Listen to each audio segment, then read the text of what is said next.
Lesson number 26, future continuous active voice. Role: subject plus will plus be plus ing form plus object. For example, conjugation.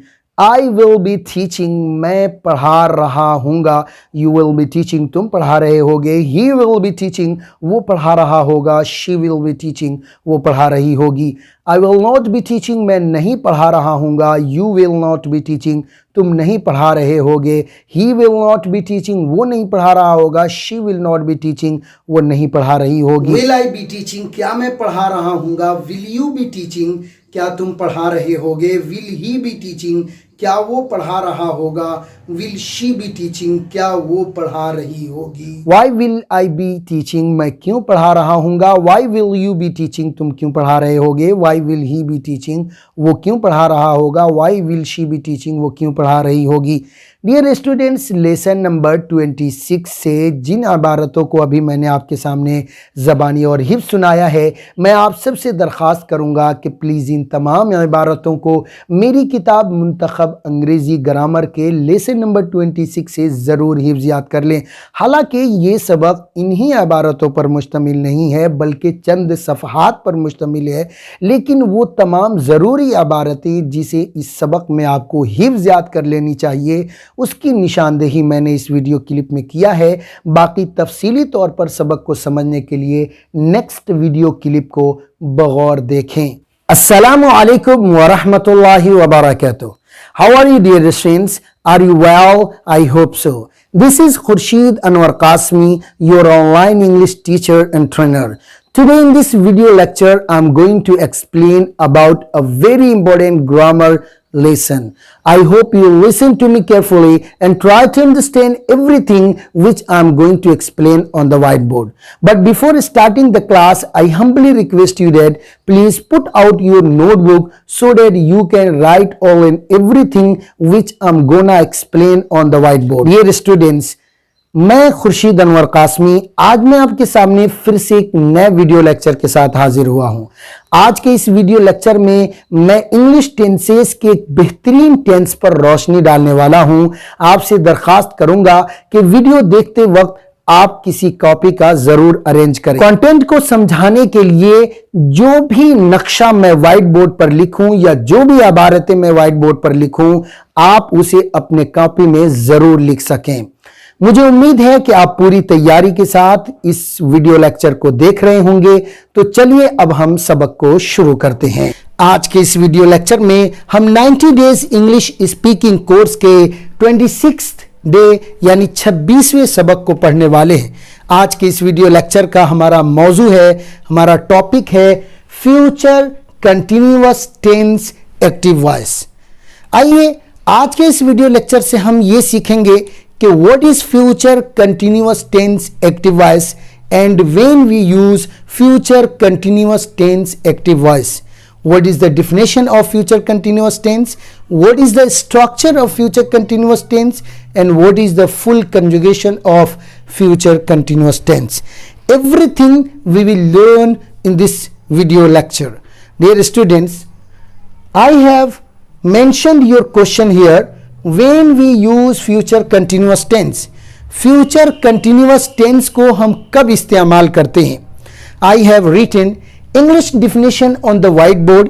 आपके इस white board पर मैंने future continuous tense का अंग्रेजी definition लिखा है, जबकि इस सबक का उर्दू definition मेरी किताब मुंतखब अंग्रेजी ग्रामर के 26वें सबक में आपको मिल जाएगा.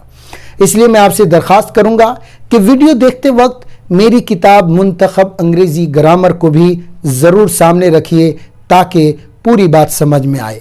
और जो कुछ भी डिफिनेशन या स्ट्रक्चर्स मैं यहाँ व्हाइट बोर्ड पर समझा रहा हूँ, इसे आप अपने कॉपी में ज़रूर लिखें ताकि आप इन फ्यूचर जब कभी भी इस क्लास का रिवाइजेशन करें तो पूरी बात आप समझ सकें. डियर स्टूडेंट्स, आपका क्वेश्चन था when we use future continuous tense, कि हम फ्यूचर कंटिन्यूअस टेंस को कब इस्तेमाल करते हैं. I have written here we use future continuous tense. हम फ्यूचर कंटिन्यूअस टेंस को इस्तेमाल करते हैं टू से डेट, इस बात को कहने के लिए कि somebody will be in the middle of doing something, कि कोई शख्स ज़माने मुस्तकबिल में कोई कार्य कर रहा होगा, कोई शख्स ज़माने मुस्तकबिल में किसी काम को करने के दरमियान में होगा। At a certain time of future tense, यानी ज़माने मुस्तकबिल के किसी मखसूस समय पर, किसी मखसूस वक्त पर। If you are talking about a future time, that time any activity will be going on, so we use future continuous tense. अगर आप ज़माने मुस्तकबिल के किसी ऐसे समय की बात कर रहे हैं जिस वक्त कोई कार्य, कोई एक्टिविटी चल रही होगी, means that the activity will already have started, कि एक्टिविटी जो है पहले से ही शुरू हो चुकी होगी, but the action will not be finished eight a certain time, कि एक मखसूस समय पर वो कार्य खत्म नहीं हुआ होगा। फॉर एग्जाम्पल, आप इस मिसाल से समझिए, यहां मैंने लिखा है I will be teaching at 10:30 tomorrow, कल मैं 10:30 बजे पढ़ा रहा हूंगा। इसका क्या मतलब है? इसका मतलब यह है कि I will start teaching eight 10 o'clock, कल मैं 10 बजे पढ़ाना शुरू करूंगा। And I will finish my teaching eight 11 o'clock, और मैं अपनी टीचिंग को 11 बजे मुकम्मल करूंगा। So please tell me what will I be doing at 10:30, कि मैं 10:30 बजे क्या कर रहा हूंगा। Your answer is that you will be teaching at 10:30 tomorrow, आप 10:30 बजे कल पढ़ा रहे होंगे। चुनांचे वो तमाम जुमले जिससे ये जाहिर हो कि ज़माने मुस्तकबिल में कोई कार्य शुरू होकर चल रहा होगा, ऐसे जुमलों को इंग्लिश लैंग्वेज में ट्रांसलेशन करने के लिए फ्यूचर कंटिन्यूअस टेंस को इस्तेमाल करते हैं। डियर स्टूडेंट्स, उर्दू और हिंदी ज़बान में इस टेंस को पहचानने की क्या अलामत होगी, इस चीज़ को मैं यहाँ आपके सामने इस गोल दायरे में मेंशन कर रहा हूं। If you want know that, अगर आप ये जानना चाहते हैं कि how we can recognise that this sentence belong to the future continuous tense, हम कैसे पहचानेंगे कि ये सेंटेंस फ्यूचर कंटिन्यूअस टेंस से बिलोंग करता है। आप उर्दू और हिंदी के जुमलों पर गौर करिए, क्या उस हिंदी और उर्दू जुमलों के आखिर में रहा होगा, रहा होगा, रहा होगा, रही होगी, रहे होंगे,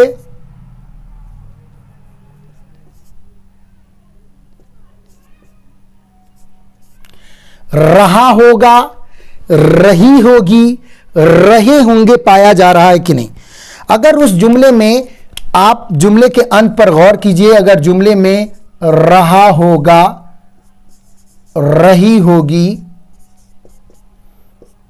रहे होंगे हो, तो आंख बंद करके आप उस जुमले को फ्यूचर कंटिन्यूअस टेंस तस्वुर करें। ऐसा इसलिए कि इस जुमले में अगर रहा, रही, रहे अगर पाया गया है तो वो दलालत करेगा कंटिन्यूअस पर, और होगा, होगी, होंगे दलालत करेगा फ्यूचर पर। इस तरह दोनों को जोड़िएगा तो फ्यूचर कंटिन्यूअस टेंस माना जाएगा। चुनांचे जरा अब इन जुमलों पर गौर कीजिए। जैद सो रहा होगा, इस जुमले पे गौर करेंगे तो रहा दलालत करेगा कंटिन्यूअस पर और होगा दलालत करेगा फ्यूचर पर। इस तरह यह जुमला फ्यूचर कंटिन्यूअस टेंस हुआ। इसी तरीके से अगर हम ये कहें ट्रेन आ रही होगी, ये कौन सा जुमला है? इस जुमले को भी आप इजीली डिफाइन कर सकते हैं कि this sentence belong to future continuous tense. Why? क्यों?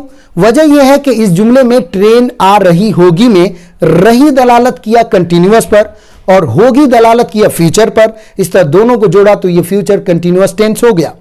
वे लोग खाना खा रहे होंगे, इस जुमले में रहे ने दलालत किया कंटिन्यूअस पर और होंगे ने दलालत किया फ्यूचर पर। इस तरह दोनों को जोड़ा तो यह फ्यूचर कंटिन्यूअस टेंस हो गया।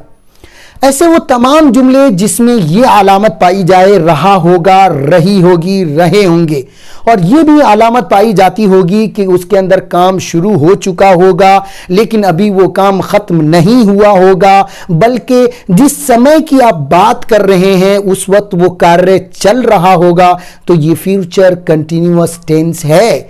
अब सवाल यह है कि इस जैसे जुमलों को अंग्रेजी में ट्रांसलेशन करने का क्या स्ट्रक्चर है, क्या रूल है, उसे भी एक नजर डाल लिया जाए। तो चलिए आपके सामने अब मैं इसका स्ट्रक्चर लिख रहा हूं। Please listen to me carefully, मेरी बात बगौर सुनिए। STRUCTURE स्ट्रक्चर हो या RULE रूल हो, दोनों एक ही होता है।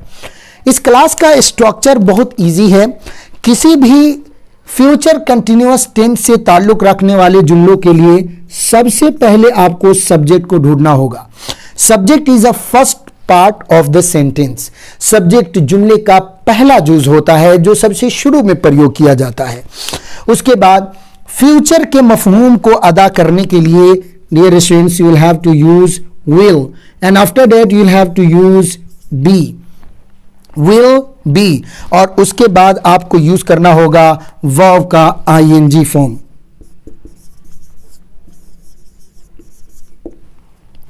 Okay guys, and after that you will use object if you need. अगर आपको जरूरत हो तो ऑब्जेक्ट को प्रयोग कीजिए। चुनाचे स्ट्रक्चर तैयार हो गया। Subject plus will plus be plus ING form plus object. You can read again by again this structure. आप वीडियो को पॉज करके इस स्ट्रक्चर को कम से कम 100 बार पढ़िए। इस तरह subject plus will plus be plus ING form plus object, subject plus will plus be plus ING form plus object, subject plus will plus subject plus will plus be plus ING form plus object, subject plus will plus be plus ING form plus object, subject plus will plus be plus ING form plus object. इस तरह इस structure को खूब रटे, खूब जहन नशी करें और इस स्ट्रक्चर को याद करने के बाद आप मेरी किताब मुंतखब अंग्रेजी ग्रामर के लेसन नंबर 26 से इस क्लास के ताल्लुक से जो कंजुगेशन मैंने 16 सेगों पर जिक्र किया है, जिसको इब्तिदाई वीडियो के अंदर मैंने जबानी सुनाया भी, इसका कंजुगेशन याद करें और इसके कंजुगेशन को याद करके किसी साथी और दोस्त से जरूर सुनाएं। तो उसका कंजुगेशन क्या होगा? इसका कंजुगेशन है आई विल बी टीचिंग, मैं पढ़ा रहा हूंगा, यू विल बी टीचिंग, तुम पढ़ा रहे होगे, ही विल बी टीचिंग, वो पढ़ा रहा होगा, शी विल बी टीचिंग, वो पढ़ा रही होगी। I will not be teaching, you will not be teaching, he will not be teaching, she will not be teaching, will I be teaching, will you be teaching, will he be teaching, will she be teaching। उसके बाद why will I be teaching, why will you be teaching, why will he be teaching, why will she be teaching। उसके बाद इस class के ताल्लुक से एक practical sentences दिए गए हैं, यानी वो जुमले दिए गए हैं जिनको आप बार बार पढ़ करके इस तरह के जुमलों को इजीली आप प्रैक्टिस कर सकते हैं।